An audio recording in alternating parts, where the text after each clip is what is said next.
Hello, everybody. I'm Nitesh, and you are watching your own YouTube channel, The Legal Baba. So, today we are going to discuss about the Advocates Act of 1961. We deal about the Advocates Act of 1961 and what are the chapters that will describe on the Advocate Act of 1961. So, chapter 1 is the preliminary chapter, chapter 2 is the Bar Council, chapter 3 is the admission and enrollment of advocates. Chapter 4 is the right to practice. Chapter 5 is the conduct of advocates.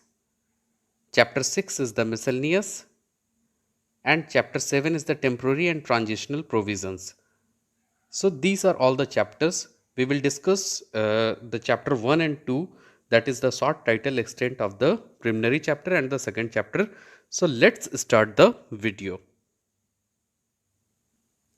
The Advocate Act of 1961, Act of 25 of 1961, enacted in 19th May of 1961. So it says that an act to amend and consolidate the law relating to the legal practitioners and to provide for the constitution of Bar Council and All India Bar. तो ये act किस लिए amend हुआ था और consolidate हुआ था, इसको लागू क्यों किया गया था? क्योंकि एक लॉ रिलेटिंग था legal practitioners and to provide for the constitution. तो किसके लिए रिलेट करता था? लीगल प्रैक्टिशनर्स, जो भी एडवोकेट होते थे, जो लीगली प्रैक्टिस करते थे, और वो जो प्रोवाइड था किसके लिए? Constitution of bar council all India बार। तो जिसके लिए कॉन्स्टिट्यूशन था, किसके लिए? बार काउंसिल के लिए था और ऑल इंडिया बार के लिए था। So be it enacted by parliament by the 12th year of the republic of India as follows. तो कब इनैक्ट हुआ था? तो पार्लियामेंट के 12th ईयर में जो रिपब्लिक ऑफ इंडिया क्या क्या है उसके बारे में वर्णन किया गया है। तो सबसे पहले देखते हैं चैप्टर 1, जो कि प्रिलिमिनरी चैप्टर है। So it says that short title, extent and commencement. सबसे पहले इसके बारे में शॉर्ट टाइटल बताएगा, कितने दूर तक है फैला हुआ उसके बारे में, और कब से लागू हुआ था उसके बारे में। So this act may be called as the advocate act of 1961। It extends to the whole of India, पूरे भारतवर्ष में फैला हुआ है, और इसका एक्ट का नाम क्या दिया गया था? Advocate act 1961। It shall in relation to the territories other than those referred to the subsection 4 and come into force on such date as the central government may be notification in the official gazette appointed, and different dates may be appointed for different provision of this act. तो ये क्या था? Official gazette में था, और क्या था कि came into force on such date as central government पे बाय नोटिफिकेशन। तो जब भी सेंट्रल गवर्नमेंट इसके लिए नोटिफिकेशन निकाली थी उसी वक्त से इनैक्ट हुआ था। और इसमें क्या था कि ऑफिशियल गैजेट में appoint and different dates such as appointed by different provision of this act. तो जितने भी डिफरेंट प्रोविजंस इस एक्ट में लागू थे, गवर्नमेंट उस ऑफिशियल नोटिफिकेशन में उसको अपॉइंट किया था। This act shall in relation to the state of Jammu Kashmir and Union Territory of Goa, Daman and Diu came into force on such date as central government may by notification as the official gazette appoint in this behalf, and different dates may be appointed in different provision of this act। तो कौन कौन से जगह का बात कर रहा है? State of Jammu and Kashmir का, यूनियन टेरिटरी ऑफ गोवा का, दमन एंड दीव का, और यहाँ पे सेंट्रल गवर्नमेंट जब भी कोई भी जैसा डेट हो उस समय अपॉइंट की हो ऑफिशियल गैजेट में नोटिफिकेशन के द्वारा, और डिफरेंट डेट अपॉइंट किया गया हो इस प्रोविजन ऑफ दिस एक्ट के द्वारा। तो यही शॉर्ट टाइटल एक्सटेंडेड कमिटमेंट है कि ऑल ओवर इंडिया में इसको क्या है, होल ऑफ द इंडिया में लागू किया गया है, और कुछ स्टेट से जहाँ पे ऑफिशियल नोटिफिकेशन के द्वारा इसको लागू करवाया गया। अब हम लोग देखते हैं definition. So in this act unless the context otherwise requires. तो इसमें डेफिनेशन में क्या है, चलिए देखते हैं। So advocate means an advocate entered in any roll under the provision of this act. तो एडवोकेट कौन होंगे? जो प्रोविजन ऑफ दिस एक्ट के अंदर इनरोल्ड होंगे, इंटर्ड होंगे, और क्या होगा, वही एडवोकेट होंगे। तो बार काउंसिल ऑफ इंडिया में क्या होता है, उनका नॉमिनेशन होता है, और फिर उसके बाद इनरोलमेंट जब हो जाता है तो उनको एक नंबर मिलता है, और वहाँ पे वो एडवोकेट अपॉइंट हो जाते हैं बार काउंसिल ऑफ इंडिया के द्वारा। उसके बाद फिर ऑल इंडिया बार एग्जामिनेशन पास करना होता है परमानेंट एडवोकेट बनने के लिए। तो वही है कि intern in the role of the provision of this act. Appointed day in relation to the provision of this act means the day on which that provision context into the force। अब क्या है कि appointed day कब होगा? तो in relation to the provision of this act, जब ये provision of this act लागू हुआ था, means the day on which that provision come into force। तो जिस दिन वो provision force है एडवोकेट एक्ट 1961, उसी दिन से इसको लागू समझा जाएगा। बार council means bar council constituted under this act. तो जो बार काउंसिल है, जो बार काउंसिल बना है, हर स्टेट में क्या होता है, अपना एक बार काउंसिल होता है, और उसी के अंडर में क्या होता है, इनरोल्ड होता है। जैसे झारखंड का बार काउंसिल कहाँ पे है? तो रांची में है। तो इस तरीके से हर जगह का एक बार काउंसिल होता है, वहाँ वो क्या होता है, एडवोकेट एक्ट 1961 के अंतर्गत क्या होता है, कंस्टिट्यूट किया हुआ होता है। फिर बार काउंसिल ऑफ इंडिया एक होता है, means the bar council constituted under section 4 of the for the territories to which the act extends. तो एक बार काउंसिल ऑफ इंडिया है, वो क्या है कि इस बार काउंसिल को कंस्टिट्यूट किया अंडर सेक्शन 4 में, और ये पूरे टेरिटरी में क्या करता है, ये एक्ट को एक्सटेंड करता है, यानी बढ़ाता है, फैलाता है। High Court, except in subsection 1 and subsection 1A of section 34 and in section 42 and 43, does not include a court of judicial commissioner and in relation to the state bar council means। अब high court क्या है? High court तो क्या है? हर state में एक high court होता है, वो एक्सेप्शन सब सेक्शन 1 का होता है। किसका एक्सेप्शन है? सब सेक्शन 1 का, और सब सेक्शन 1A का एक्सेप्शन है, और of section 34 and section 42 and 43, and does not include, ये क्या क्या इंक्लूड नहीं करता है? तो जुडिशियल कमिश्नर को इंक्लूड नहीं करता, कोर्ट ऑफ जुडिशियल कमिश्नर को इंक्लूड नहीं करता, and in relation to the state bar council means. तो इसका मतलब क्या है स्टेट बार काउंसिल का? उसका कहना है, in the case of bar council constituted for a state and one or more union territories the high court for the state. तो जैसा क्या है कि बार काउंसिल कंस्टिट्यूट होता है, एक स्टेट में भी हो सकता है, एक स्टेट के लिए और एक से ज़्यादा स्टेट के लिए। जैसे क्या है कि बहुत सारे स्टेट का क्या होता है, एक जगह पे स्टेट होते हैं, और हाई कोर्ट जैसे कि कोलकाता का है, तो बहुत सारे जगहों का हाई कोर्ट क्या है, कोलकाता 2-3 स्टेट का क्या करता है, वहाँ पे सुनवाई करता है। तो एक स्टेट में भी हाई कोर्ट हो सकते हैं, या बहुत सारे स्टेट के लिए एक हाई कोर्ट हो सकता है, तो उस तरीके से। So in the case of the bar council constituted for Delhi the high court of Delhi. तो अगर बार काउंसिल अगर दिल्ली के लिए बना है, तो हाई कोर्ट ऑफ दिल्ली वहाँ पे क्या होगा, उसका कंस्टिट्यूट करेगा उस बार काउंसिल को। अब बात करेंगे लॉ ग्रेजुएट्स की। तो लॉ ग्रेजुएट्स का मतलब क्या है? So law graduate means a person who has obtained a bachelor degree in any law from the university established by law in India. तो जो भी लॉ डिग्री क्या है, एलएलबी का एग्जाम पास करेंगे, बीए एलएलबी का एग्जाम पास करेंगे, वो बैचलर डिग्री है क्या है, लॉ का, और वो यूनिवर्सिटी एस्टैब्लिश्ड होना चाहिए लॉ ऑफ इंडिया के, लॉ इन इंडिया के द्वारा। अब आते हैं लीगल प्रैक्टिशनर। कौन होते हैं legal practitioner? It means an advocate or vakil for any high court, a pleader or mukhtar of a revenue agent. तो वकील हो सकते हैं हाई कोर्ट के, एडवोकेट, या फिर प्लीडर हो सकते हैं मुख्तार, जिसको कहते हैं रेवेन्यू एजेंट। ठीक है। Now prescribe means prescribe by the rules made under this act. तो जो भी रूल्स में बना हुआ है उसी को प्रिस्क्राइब बोलते हैं। Roll means a roll of advocate prepared and maintain under this act. तो रोल क्या होता है, प्रिपेयर होता है और मेंटेन होता है एडवोकेट का इस रूल के, इस एक्ट के द्वारा। State does not include union territory. तो स्टेट क्या है, यूनियन टेरिटरी को इंक्लूड नहीं करते, जो भी यूनियन टेरिटरी वो स्टेट नहीं है। स्टेट बार काउंसिल मीन्स अ बार काउंसिल कंस्टिट्यूटेड अंडर सेक्शन 3। तो क्या है कि सेक्शन 3 के अंडर कंस्टिट्यूट किया होगा, वही स्टेट बार काउंसिल है। ये सब पूरा एक एक पॉइंट नोट करके रखना है, क्योंकि ऑल इंडिया बार एग्जामिनेशन में इससे संबंधित क्वेश्चन आते हैं कि which section constitute state bar council, और bar council constituted under which section, तो सेक्शन 3 में है। तो इस तरीके से क्या होगा, वहाँ क्वेश्चन बनेंगे। फिर है state roll means a roll of advocate prepared and maintain by the state bar council under section 17। तो स्टेट रोल फिर क्वेश्चन यहाँ से भी बन सकते हैं कि एडवोकेट का प्रिपेयर और मेंटेन होता है, तो किस सेक्शन में होता है स्टेट बार काउंसिल का, तो अंडर सेक्शन 17 के अंतर्गत होता है। So any reference in this act to a law which is not in force of the state of Jammu and Kashmir or in the Union Territory of Goa, Daman and Diu shall in relation to the state or that territory be construed as a reference to the corresponding law if any of the force in the state and or that territory as the case may be। तो कोई भी reference इस act से अगर लेते हैं और जो come into force, not come into force in state of Jammu and Kashmir और यूनियन टेरिटरी, जो पहले बात किए थे गोवा का, दमन एंड दीव का, इस सब में क्या है, इन रिलेशन टू स्टेट और territory be construed as a reference to the corresponding law. तो जो भी चीज़ यहाँ पे जो डेट से इफेक्ट में आया था, उसी डेट के इफेक्ट को हम लोग क्या करेंगे, कंस्टिट्यूट करेंगे, और वो रेफरेंस लेंगे करस्पॉन्डिंग लॉ का, if any in the force of the state or the territory as the case में भी। तो जो भी लागू होगा वहाँ पे उसके अंतर्गत क्या होगा, या फिर वो नोटिफिकेशन, गवर्नमेंट नोटिफिकेशन के द्वारा लागू करवाया गया होगा, तो उस तरीके से हम लोग उसको देखेंगे। कहाँ पे, state of Jammu and Kashmir में, यूनियन टेरिटरी ऑफ गोवा में, दमन एंड दीव में, और जितने भी यहाँ पे थे territory. So after completing chapter 1, short title, extent and commencement, we will move to the next chapter, that is the bar council.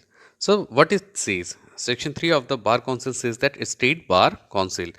So there shall be a bar council। सबको पता है कि क्या होगा, एक बार काउंसिल होना चाहिए। जब हम लोग पढ़ रहे हैं एडवोकेट एक्ट रूल 1961, तो वहाँ पे क्या होगा, बार काउंसिल का बहुत ही बड़ा मान्यता होगा। तो चलिए देखते हैं क्या है। सो फिर each of the state of Andhra Pradesh, Bihar, Gujarat, Jammu and Kashmir, Jharkhand, Madhya Pradesh and Chhattisgarh, Karnataka, Orissa, Rajasthan, Uttar Pradesh, Uttaranchal, Meghalaya, Manipur, Tripura to be known as the bar council of the state. तो ये स्टेट का नाम याद रखिएगा कि कहाँ कहाँ पे बार काउंसिल ऑफ द स्टेट है। तो कहाँ कहाँ पे एक बार फिर से रिपीटेशन कर लेते हैं। Andhra Pradesh, Bihar, Gujarat, Jammu and Kashmir, Jharkhand, Madhya Pradesh, Chhattisgarh, Karnataka, Orissa, Rajasthan, Uttar Pradesh, Uttaranchal, Meghalaya, Manipur and Tripura. Now, for the state of Arunachal Pradesh, Assam, Mizoram, Nagaland, to be known as the Bar Council of Arunachal Pradesh, Assam, Mizoram and Nagaland. तो स्टेट ऑफ अरुणाचल प्रदेश का आता, असम का आता, मिजोरम का आता, नागालैंड का आता, तो इसको सिर्फ क्या बोलेंगे? बार काउंसिल ऑफ स्टेट नहीं बोलेंगे, इसको डायरेक्ट बोलेंगे bar council of Arunachal Pradesh, Assam, Mizoram and Nagaland. For the state of Kerala and the union territory Lakshadweep to be known as the bar council of Kerala. तो दोनों के लिए क्या है? केरला के लिए और लक्षद्वीप के लिए एक ही है, bar council of Kerala. Now, the state of Tamil Nadu and Union Territory of Pondicherry to be known as the Bar Council of Madras. तो तमिल नाडु और स्टेट ऑफ यूनियन टेरिटरी जो पौंडीचेरी है उसको एक ही नाम से बोलेंगे, bar council of Madras. Now, the state of Maharashtra and Goa, the Union Territory of Dadar and Nagar Haveli and Daman and Diu to be known as the Bar Council of Maharashtra and Goa. तो bar council of Maharashtra and Goa में कौन कौन आ जाएंगे? तो state of Maharashtra आ जाएंगे, गोवा आ जाएंगे, UT जो आएगा दमन and Dadar and Nagar Haveli and Daman and Diu. तो दोनों को, चारों को मिलाकर क्या बोलेंगे? Bar council of Maharashtra and Goa. Now, for the state of Punjab and Haryana and the Union Territory of Chandigarh to be known as the Bar Council of Punjab and Haryana. तो जो स्टेट बार काउंसिल है पंजाब और हरियाणा का, union territory Chandigarh का, उसको पूरा को बोलेंगे bar council of Punjab and Haryana. Now, for the state of Himachal Pradesh to be known as the Bar Council of Himachal Pradesh. Now, for the state of West Bengal and the Union Territory of Andaman and Nicobar Island to be known as the Bar Council of West Bengal. तो West Bengal में कहाँ कहाँ का आ जाएगा? Union territory of Andaman and Nicobar island को भी include करेगा और उसको बोलेंगे bar council of West Bengal. Now for the union territory of Delhi to be known as the bar council of Delhi. Now a state bar council consist of the following members, namely, तो state bar council में कौन कौन से members होंगे उसके बारे में चलिए देखते हैं। So in the case of the state bar council of Delhi, in the additional solicitor general of India ex officio, in the case of the state bar council of Assam, Arunachal Pradesh, Mizoram and Nagaland, the advocate general of each of the state of Assam, Arunachal Pradesh, Mizoram and Nagaland, ex officio in the case of the state bar council of Punjab and Haryana, the advocate general of each of the state of Punjab and Haryana and ex officio, and in the case of any state bar council the advocate general of the state ex officio. तो यहाँ पे clearly बोलता है कि अगर state bar council Delhi का होगा, additional solicitor general of India इसको कहेंगे, एक्स ऑफिशियो होते हैं, ठीक है। तो स्टेट बार काउंसिल दिल्ली में कौन होते हैं? Additional solicitor general of India. अब state bar council of Assam में देखते हैं Arunachal Pradesh, Mizoram, Nagaland, the advocate general in each state. तो यहाँ पे भी क्या होता है? Advocate general in each state of Assam का होगा, अरुणाचल प्रदेश के होंगे, मिजोरम के होंगे, नागालैंड के होंगे, ex officio member. Now in the case of state bar council of Punjab and Haryana, the advocate general of each state of Punjab and Haryana ex officio. तो एडवोकेट जनरल यहाँ पे भी होंगे इस पंजाब और हरियाणा के एक्स ऑफिशियो। और इन the case of other state of bar council, the advocate general of the state. तो और इसके अलावा जितने भी होंगे उसको क्या बोलेंगे? Advocate general of state, ex officio member होते हैं। Now, in the case of a state bar council with the electorate and not exceeding 5,000, 15 members. In the case of the state bar council with an electorate exceeding 5,000 but not exceeding 10,000, 20 members। अब यहाँ पे एक चीज़ यहाँ तक देखिए कि क्या है कि इलेक्टोरेट जो होगा वहाँ बार काउंसिल में अगर 5,000 है, उसको एक्सीड नहीं कर रहा है, और तो कितने होंगे? 15 मेंबर्स होंगे स्टेट बार काउंसिल के इलेक्टोरेट में। और जब क्या होगा? 5,000 इलेक्टोरेट एक्सीडिंग 5,000, अगर 5,000 से एक्सीड करता है तो क्या होगा? 10 और नॉट एक्सीडिंग 10,000, तो यहाँ पे क्या होंगे? 20 मेंबर्स होंगे। तो अगर मतलब अगर 5,000 से लेस होंगे, लेस देन 5,000, तो कितने मेंबर होंगे? तो टोटल 15 मेंबर्स होंगे। और फिर 5,000 से लेकर 10,000 तक होंगे, तो यहाँ पे मेंबर्स कितने हो जाएंगे? 20 मेंबर्स। तो मेंबर्स कितने हो जाएंगे? 20 members. Now elected in accordance with the system of proportional representation by means of single transferable vote from amongst advocate of the electoral roll of the state bar council. तो जो चुनाव होगा तो क्या होगा कि वहाँ पे जितने भी एडवोकेट होंगे उस चुनाव में पार्टिसिपेशन करेंगे, और वही पार्टिसिपेशन के बाद में उसी में से क्या होगा? एडवोकेट से ही, मतलब वहाँ पे जब इलेक्शन हो जाएगा तो स्टेट बार काउंसिल के मेंबर्स चुन के आते हैं। तो एक चीज़ याद रखना है कि 5,000 से नीचे अगर होगा तो 15 मेंबर क्या होंगे वहाँ पे होंगे स्टेट बार काउंसिल के, और 5,000 से 10,000 होगा तो 20 मेंबर होंगे इलेक्टोरल रोल में। और अगर 10,000 से ज़्यादा मेंबर हुए तो कितने मेंबर? 10,000 से ज़्यादा वहाँ पे एडवोकेट हुए तो कितने मेंबर होंगे खड़ा? 25 मेंबर्स। तो ये याद रखना है, ऑल इंडिया बार एग्जामिनेशन में ऐसा क्वेश्चन पूछ चुका है और फिर से हो सकता है पूछेगा। Provided that as nearly as possible one half of each such elected member subject to any rules that may be made in this behalf of the Bar Council of India. Be person who have for at least 10 years have been advocate on a state role, and in computing the said period of 10 years in relation to any such person, there shall include any period during which the person has been an advocate enrolled under the Indian Bar Council Act of 1926. तो यहाँ पे कहता है कि nearly as possible as one half of such elected members, तो जितने भी है इलेक्टेड मेंबर्स उसके one half, subject to any rule that may be made on this behalf of the bar council of India. तो ऐसे rules क्या हैं जो बार काउंसिल ऑफ इंडिया बनाया है?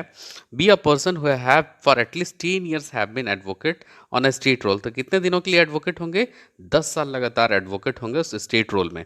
And in computing the said period of 10 years in relation to any such person, उसको compute करने के लिए सेड पीरियड को क्या होगा? उस रिलेशन से कुछ जो पर्सन होंगे 10 साल उस एडवोकेट रोल में काम कर चुके होंगे, there self include any period during which the person has been an advocate enrolled under the Indian bar council act of 1926। तो वो पर्सन को क्या करेंगे? वहां पे इनरोल्ड देखेंगे कि 10 साल तक वो इनरोल्ड था कि नहीं था। तो आधा से ज्यादा मेंबर क्या होने चाहिए? At least 10 years of practitioner advocate state roll में होने चाहिए। No, so there shall be a chairman and vice chairman of each state of bar council elected by the council in such manner as may be prescribed। तो वहां पे कौन होंगे? Chairman होंगे और वाइस चेयरमैन होंगे। किसमें? बार काउंसिल ऑफ स्टेट में या बार काउंसिल में, स्टेट बार काउंसिल में। So every person holding office as chairman as a vice chairman of any state bar council immediately before the commencement of this Advocate Amendment Act of 1977, 38 of 1977 shall on such commencement ceases to hold office as a chairman or vice chairman as the case may be। तो कोई भी person holding office of the chairman or vice chairman of the state bar council, यानी कि वो chairman है या तो vice chairman है, कहाँ पे है? स्टेट बार काउंसिल में है। Immediately before the commencement of the advocate amendment act of 1977 shall on such commencement ceases to hold office of chairman and vice chairman as the case may be। तो जैसे ये लागू हुआ था तो पहले से हो सकता है चेयरमैन और वाइस चेयरमैन हो, लेकिन वो अपना ऑफिस को छोड़ना पड़ेगा अगर ये एक्ट लागू हो गया था तब से। Now, provide that every such person shall continue to carry on the duties of his office until the chairman or vice chairman, as the case may be, of each state bar council elected after the commencement of the Advocate Amendment Act 1977 assume charges of the office।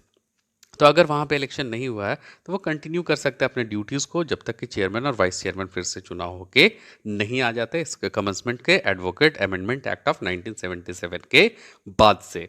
So an advocate shall be disqualified from voting at an election under the subsection 2। तो subsection 2 के अंतर्गत क्या हो सकता है कि advocate को disqualify कर दिया जा सकता है वोटिंग राइट से।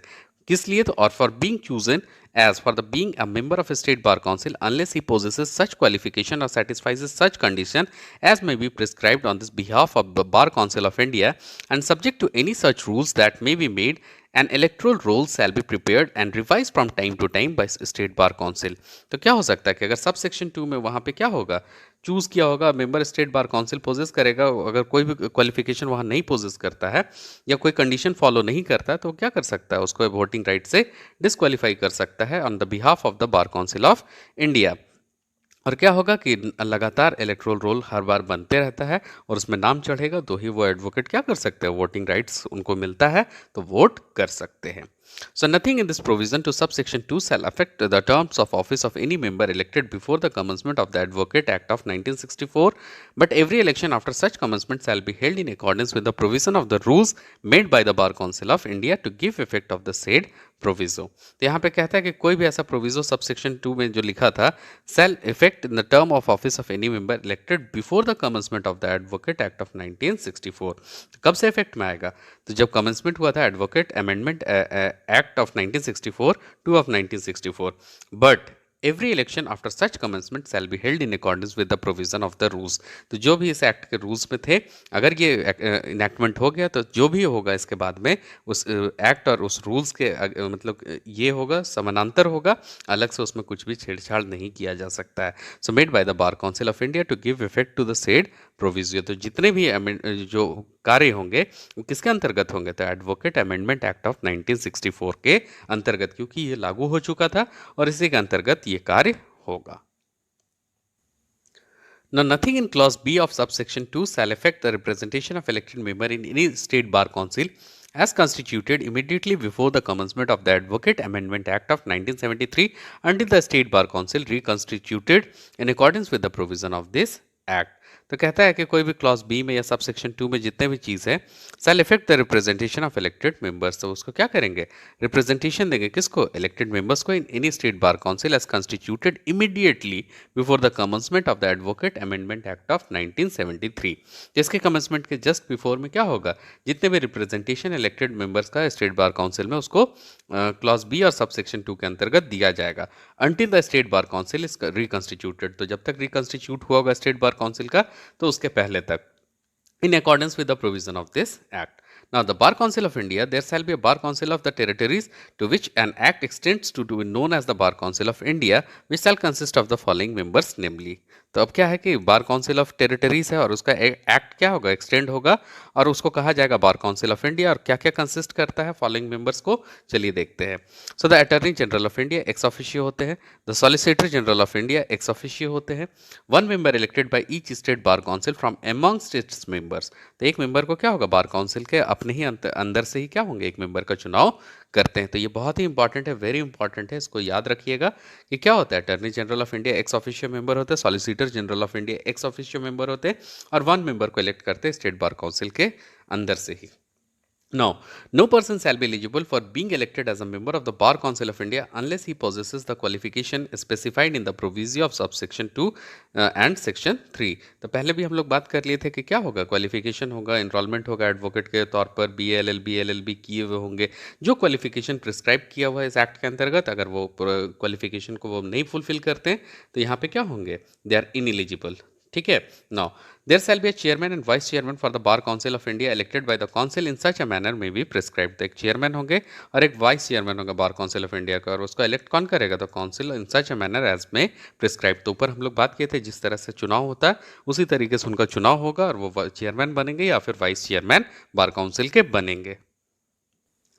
Now, a person holding office of a chairman or a vice chairman of the Bar Council of India immediately before the commencement of the Advocate Amendment Act of 1977, 38 of 1977, shall on a such commencement cease to hold office as a chairman and vice chairman as the case में भी। तो क्या होगा, अगर कोई person chairman या vice chairman का पद उसका हासिल हुआ होगा बार काउंसिल ऑफ इंडिया का immediately before the commencement of the advocate amendment act of 1977, तो अगर एडवोकेट अमेंडमेंट एक्ट ऑफ 1977 के लागू होने से पहले अगर उनको मिला होगा तो on such commencement ceases to hold office, तो अगर उसके कमेंसमेंट के बाद में अगर देखा जाए तो उनका ऑफिस का चेयरमैन और वाइस चेयरमैन का पद को खाली करना पड़ेगा।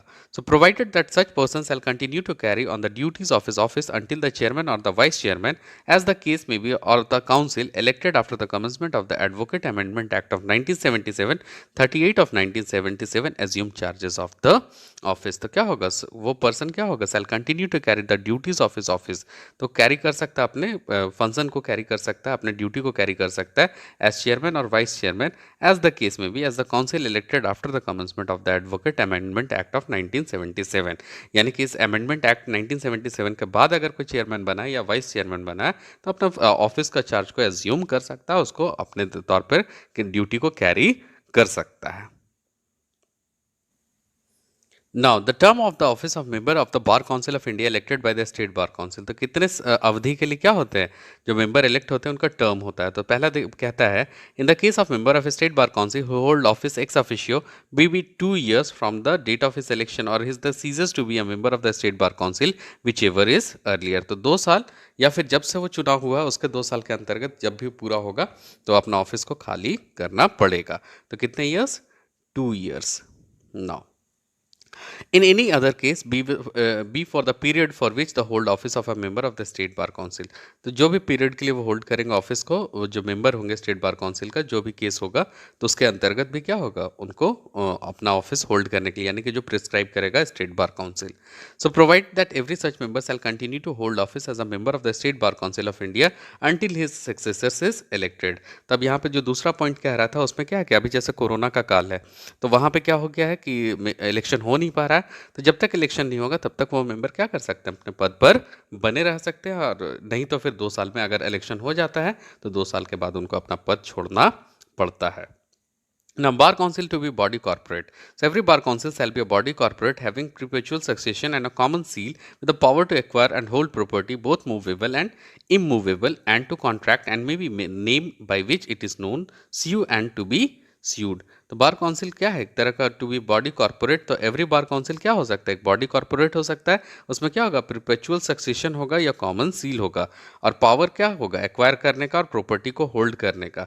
बोथ कौन कौन से प्रॉपर्टी को? मूवेबल प्रॉपर्टी भी होल्ड कर सकते हैं, इमूवेबल प्रॉपर्टी भी होल्ड कर सकते हैं, कॉन्ट्रैक्ट भी होल्ड कर सकते हैं, and may be name by which it is known to be sue and sued. तो जो भी उनके नाम पर होगा वो उनको दिया जाएगा या उनको मिलेगा। ना function of state bar council. तो फंक्शन क्या होता है स्टेट बार काउंसिल का? To admit person as advocate on its roll. तो एडवोकेट जितने भी नियुक्त होते हैं कौन करता है? State bar council. Prepare and maintain such roll, उसको प्रिपेयर मेंटेन करते हैं। To entertain and determine case of misconduct against advocates on its roll. तो कोई डिटरमाइन करते हैं किसको? मिसकंडक्ट को। किसके अगेंस्ट में? तो एडवोकेट अगर कहीं मिसकंडक्ट करता है तो वो भी कौन देखता है? State bar council. To safeguard the rights privilege and interest of advocate. तो राइट प्रिविलेज और इंटरेस्ट एडवोकेट का सेफगार्ड करते हैं, उसका बचाव करते हैं। To promote the growth of the bar association for the purpose of effective implementation of the welfare scheme referred in clause A of subsection 2 in this section, clause A of subsection 2 of the section 7। तो जितने भी effective implementation होता है किसके लिए? जितने भी advocate के वेलफेयर स्कीम्स होते हैं वो भी प्रमोट कौन करता है? State bar council. किसके किसके अंतर्गत? तो क्लॉज ए ऑफ सबसेक्शन 2 के अंतर्गत और क्लॉज ए ऑफ सबसेक्शन 2 के अंतर्गत जो सेक्शन 7 में डील होता है। To promote and support law reform. तो जितने भी लॉ रिफॉर्म है उसको प्रमोट करते हैं, सपोर्ट करते हैं। To conduct seminar and organise talks on legal topics by eminent jurist and publish journals and papers of legal interest. तो जितने भी सेमिनार्स होते हैं उसको ऑर्गेनाइज करते हैं, लीगल टॉपिक्स पर बात करते हैं। किसके साथ में? तो इमिनेंट ज्यूरिस्ट के साथ में। और अपने जर्नल्स को क्या करते हैं? और पेपर्स को लीगल इंटरेस्ट के लिए पब्लिश करवाते हैं, उसको प्रेषित करते हैं। To organise legal aid to the poor in the prescribe manner. तो लीगल एड किसको प्रोवाइड करेंगे? पुअर का। अगर कोई एडवोकेट क्या होगा कि गरीबों मतलब जितने भी बार काउंसिल है गरीबों के लिए क्या करता है? एडवोकेट का नियुक्ति करते हैं। अगर वो खुद से लड़ नहीं सकता तो एक एडवोकेट प्लीडर को दिया जाता है। To manage and invest the funds of the bar council. तो जितने वेलफेयर में क्या होते हैं फंड आते हैं उसको इन्वेस्ट करता है और मैनेज करता है बार काउंसिल का। To provide for the election of its member. Bar council के जितने मेंबर सिलेक्शन होते हैं उसको भी कौन प्रोवाइड करता है? तो bar council.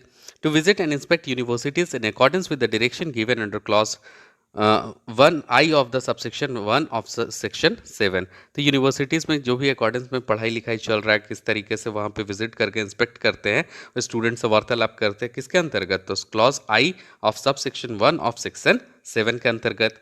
To perform all other function confirm by it by और ऑर्डर ऑफ दिस एक्ट। तो कुछ जैसे फंक्शन क्या है इस एक्ट के अंतर्गत जो भी लिखे हुए उसको भी परफॉर्म करता है कौन? Bar council. To do all other things necessary for discharge of the aforesaid function. तो जितने भी यहाँ पे लिखे हुए हैं उसका फंक्शन को कौन डिस्चार्ज करेगा? Bar council. जो भी नेसेसरी थिंग्स होते हैं उसके लिए मतलब जो भी जरूरी तथ्य होते हैं उसको भी कौन करता है निष्पादित? Bar council.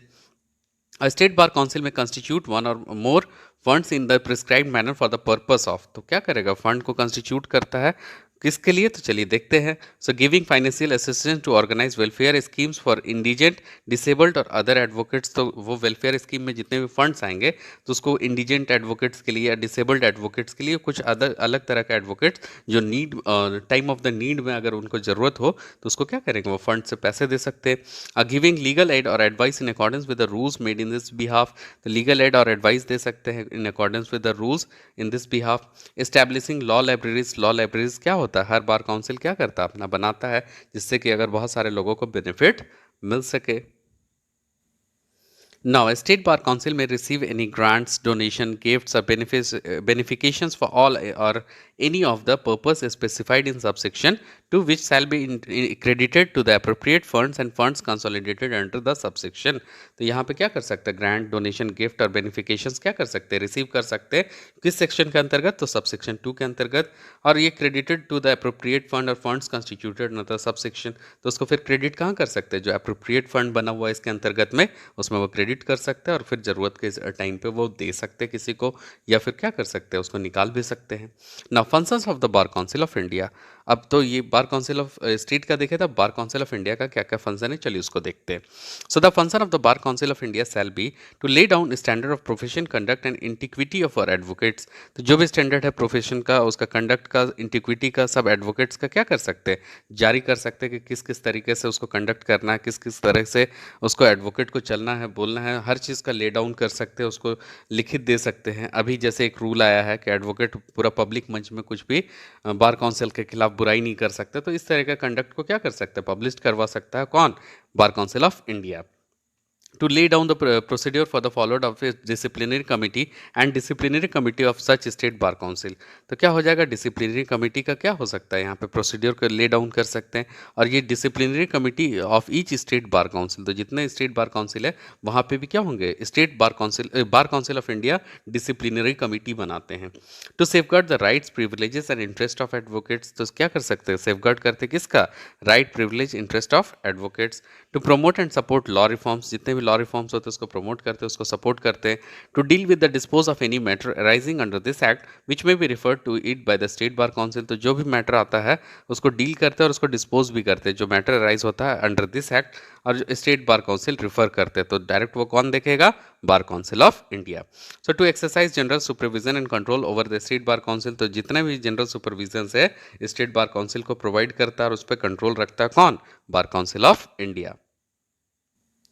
Now, to promote legal education and lay down a standard of such education in consultation with the universities in India, imparting such education and the State Bar Council, तो लीगल एजुकेशन को promote कर सकते हैं, standard को क्या कर सकते हैं, ले डाउन कर सकते हैं कि उस एजुकेशन कैसे मतलब इम्पार्ट होगा, क्या क्या उसमें मतलब जो स्टैंडर्ड्स है फॉलो करने पड़ेंगे। इन कंसल्टेशन, किसके कंसल्टेशन विथ, तो consultation with universities in India, imparting such education to the state bar council, तो वैसे पढ़ाई करने होंगे जो कि क्या है, उस तरह के स्टैंडर्ड को मेंटेन करते हैं। तो वो कौन प्रिस्क्राइब करेगा, तो bar council of India prescribe करेगा, किसके कंसल्टेशन में, तो यूनिवर्सिटीज़ जो इंडिया के हैं उसके साथ कंसल्ट करेगा और उस तरह के एजुकेशन को इम्पार्ट करवाएगा स्टेट बार काउंसिल के through.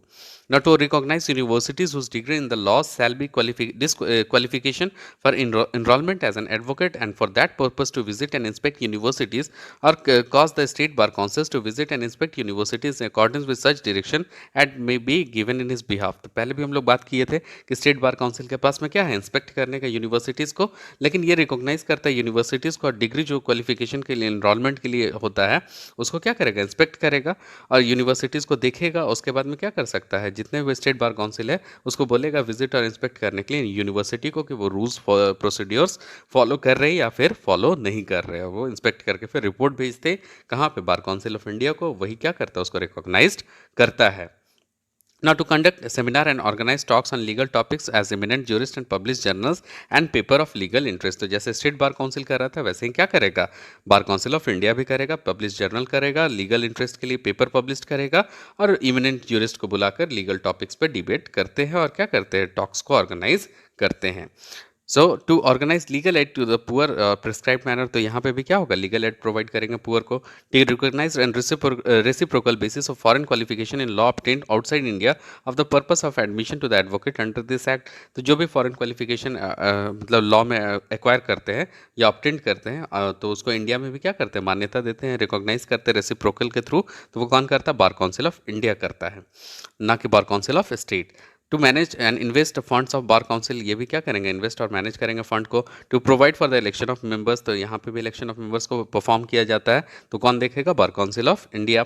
To perform all the other function conferred on it by under this act, तो जो भी अदर फंक्शंस कन्फर्ड किए होंगे इस एक्ट के अंतर्गत उसको भी वो लागू करवाएंगे। To do all other things necessary for discharging the aforesaid functions, तो और भी जो भी फंक्शंस नेसेसरी होगा उसको डिस्चार्ज करेंगे। Now, the Bar Council of India may constitute one or more funds in the prescribed manner for this purpose। तो bar council of India क्या करेगा, कंस्टिट्यूट करेगा एक और एक से अधिक funds. So giving financial assistance to organise welfare scheme for indigent, disabled और अदर एडवोकेट, तो वैसे ही सेम चीज़ जो कि स्टेट के लिए था। Giving legal aid or advice in accordance with the rules made on this behalf, establishing law libraries. The bar council of India may receive any grant, donation, gift or benefaction for all other purpose specified in subsection 2 which shall be credited in appropriate fund or fund constituted under the subsection 1।